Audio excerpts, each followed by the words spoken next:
సారథ్యంలో సాగిన భారత స్వతంత్ర పోరాటానికి ప్రపంచానికి ఆదర్శంగా నిలిచింది. అహింసే అస్త్రంగా మహాసంగ్రామాన్ని గెలిచి ప్రపంచానికి సరికొత్త పోరాట పంతాను పరిచయం చేసింది. మహాత్ముడి సారథ్యంలో బయట శత్రువులైన బ్రిటిషర్లపై యుద్ధం గెలిచిన మనం పండిట్ జవహర్లాల్ నెహ్రూ సారథ్యంలో దేశ అంతర్గత శత్రువులైన పేదరికం, అసమానతలు, అస్పృశ్యత, అంటరానితనంపై పోరాటానికి నాంది పలికాం. మనం సాధించుకున్న స్వతంత్రానికి అర్థం, పరమార్థం చేకూర్చే ప్రజాస్వామ్య పాలనకు పునాదులు వేసుకున్నాం. 1947 ఆగస్టు 14వ తేదీ అర్ధరాత్రి దేశ ప్రజలను ఉద్దేశించి పండిట్ జవహర్లాల్ నెహ్రూ చేసిన ప్రసంగం కోట్లాది మంది భారతీయులను ఐక్యం చేసి లక్ష్యం వైపు నడిపించేలా చేసింది. దేశంలో గత 10 ఏళ్ల పాలన చూస్తుంటే మన దేశ ప్రజల ఆత్మను ఆవిష్కరించిన ఆనాటి పండిట్ జవహర్లాల్ నెహ్రూ ప్రసంగాన్ని ఇప్పుడు మరోసారి స్మరించుకోవాల్సిన అవసరం కనిపిస్తుంది. అందులోని కొన్ని అంశాలను ఈ సందర్భంగా దేశ ప్రజలతో పంచుకోవాలని నేను భావిస్తున్నాను. పండిట్ జవహర్లాల్ నెహ్రూ గారు ఆనాడు దేశ భవిష్యత్తు మనల్ని పిలుస్తుంది, దేశంలోని కర్షకుడు, కార్మికుడు, ఇలా అన్ని వర్గాల స్వేచ్ఛ స్వాతంత్ర్యాలు రావాలి, పేదరిక నిర్మూలన జరగాలి, అసమానతలను రూపుమాపాలి, రోగాలను నివారించాలి, మనది ధనికమైన ప్రజాస్వామ్యయుత ప్రగతిశీల దేశంగా ఉండాలి, సాంఘిక, రాజకీయ, ఆర్థిక సంస్థలను నెలకొల్పి దేశంలోని ప్రతి పౌరుడికి సమన్యాయం, ఫలప్రదమైన జీవితం అందేలా చూడాలి. ఇటువంటి స్ఫూర్తి ప్రదాయకమైన మాటలతో ఆనాడు పండిట్ జవహర్లాల్ నెహ్రూ గారు భారతదేశ భవిష్యత్తుకు దిశానిర్దేశం చేశారు. కేవలం ప్రసంగాలు ఇవ్వడంతోనే సరిపెట్టలేదు, ఆ దిశగా కార్యాచరణ తీసుకొని దేశ ప్రగతికి బలమైన పునాదులు వేశారు.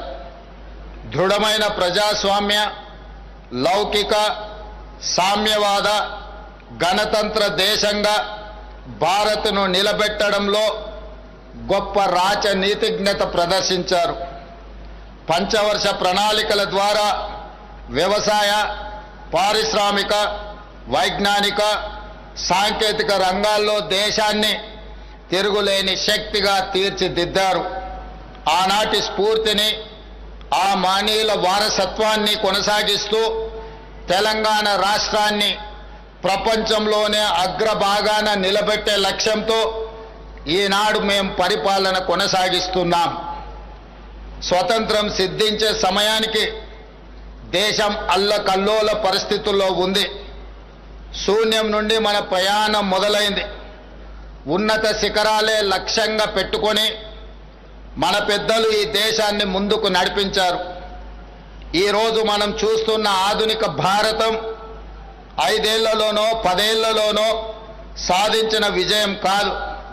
దీని వెనక 79 ఏళ్ల కఠోర శ్రమ ఉంది.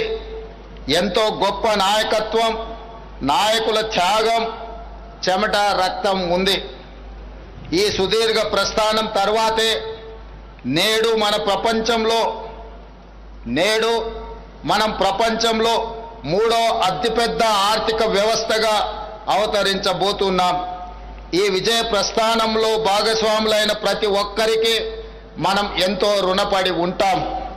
వారు అందించిన ఈ ఘనమైన వారసత్వాన్ని విజయవంతంగా ముందుకు తీసుకెళ్లడంలో మన ముందున్న కర్తవ్యం, ఆ బాధ్యత నిర్వర్తించడంలో నేను సదా సిద్ధంగా ఉంటాను అని మీ అందరికీ తెలియజేస్తున్నాను.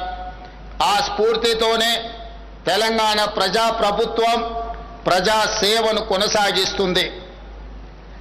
2023 డిసెంబర్ 7న మేము బాధ్యతలు స్వీకరించగానే రాష్ట్రంలో ప్రజాస్వామ్యాన్ని పునరుద్ధరించాం. ప్రజలు, ఉద్యమకారులు, అమరవీరుల ఆకాంక్షలు, ఆశయాలకు అనుగుణంగా విధి విధానాలను తీసుకున్నాం. రైతులు, మహిళలు, యువత భవిష్యత్తుకు పెద్ద పీట వేశాం.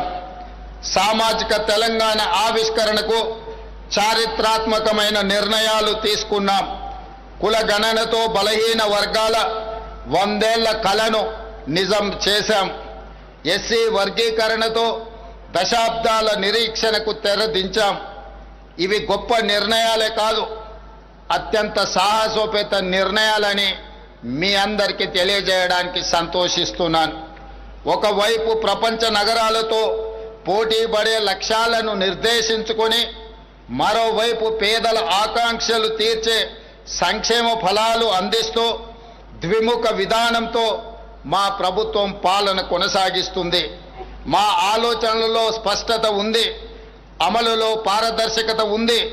అందరినీ కలుపుకొని అద్భుతాలు సృష్టించే సమ్మిళిత అభివృద్ధి విధానాన్ని మేము ఎంచుకున్నాం.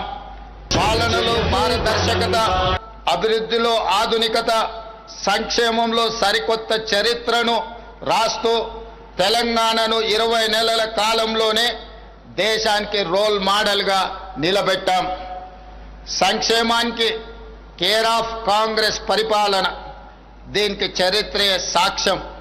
పేదలకు అందుబాటు ధరల్లో నిత్యావసర వస్తువులను అందించే ఉద్దేశంతో 1957లోనే ప్రజా పంపిణీ వ్యవస్థను ప్రారంభించి ఆనాటి ప్రభుత్వం పేదలకు న్యాయం చేసింది. 70 ఏళ్లుగా పీడీఎస్ వ్యవస్థ పేద ప్రజల ఆహార భద్రతకు భరోసా ఇస్తూ వస్తుంది. అదే స్ఫూర్తితో ప్రజా ప్రభుత్వం ఉగాది నుండి సన్న బియ్యం పంపిణీని ప్రారంభించింది. 13,000 కోట్ల రూపాయల వ్యయంతో 3,10,00,000 తెలంగాణ బిడ్డలకు సన్న బియ్యం అందిస్తున్నాము. ఈరోజు ధనికులతో సమానంగా పేదవారు సన్న బియ్యంతో భోజనం చేస్తున్నారు అంటే ఇది ప్రజా పాలన సాధించిన విజయం. ఇది కేవలం ఆకలి తీర్చే పథకం కాదు, ఆత్మ గౌరవాన్ని చాటి చెప్పే పథకం. పేదల ఇంటికి వెళ్ళి భోజనం చేసి ఈ పథకం అమలు తీరును నేను స్వయంగా పర్యవేక్షించాను. ఆ రోజు వారి కళ్ళల్లో కనిపించిన ఆనందం, ఆత్మ గౌరవం నాకు శాశ్వతంగా గుర్తుండిపోతుంది. రేషన్ కార్డు ప్రజల ఆత్మ గౌరవానికి మరో ప్రతీక, ఒక భరోసా, ఒక భావోద్వేగం. ఆ భరోసా కోసం రాష్ట్ర ప్రజలు 10 ఏళ్లు కళ్ళు కాయలు కాచేలా ఎదురు చూశారు.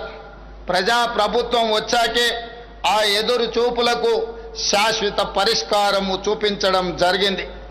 ఈ ఏడాది జూలై 14 నుంచి రాష్ట్ర వ్యాప్తంగా నూతన రేషన్ కార్డుల పంపిణీని ప్రారంభించాం.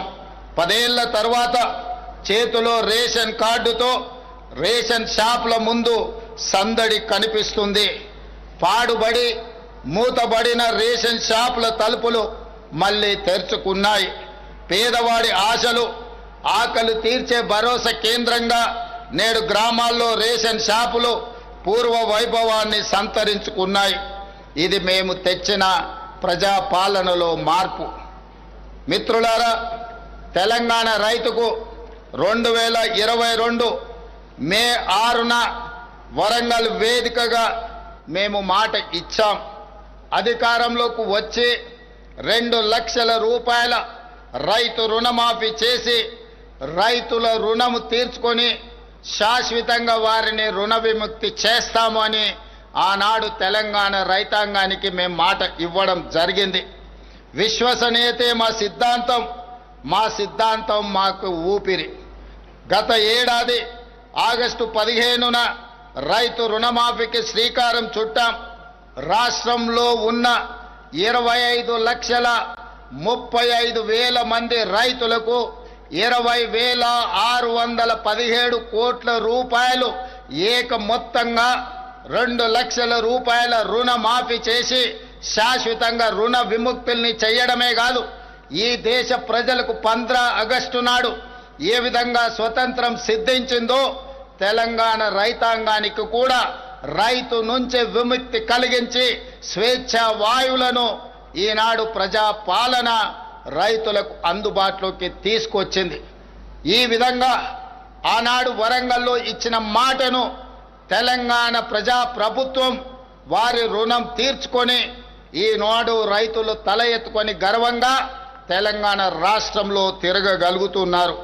అదేవిధంగా మిత్రులారా, రుణమాఫీతో రైతు పట్ల మన రుణం తీరిపోయిందని మేము చేతులు దులుపుకోలేదు. పొలంలో నాట్లు వేసే రోజు రైతు చేతిలో పెట్టుబడి ఉంటే ఆ భరోసా వేరు.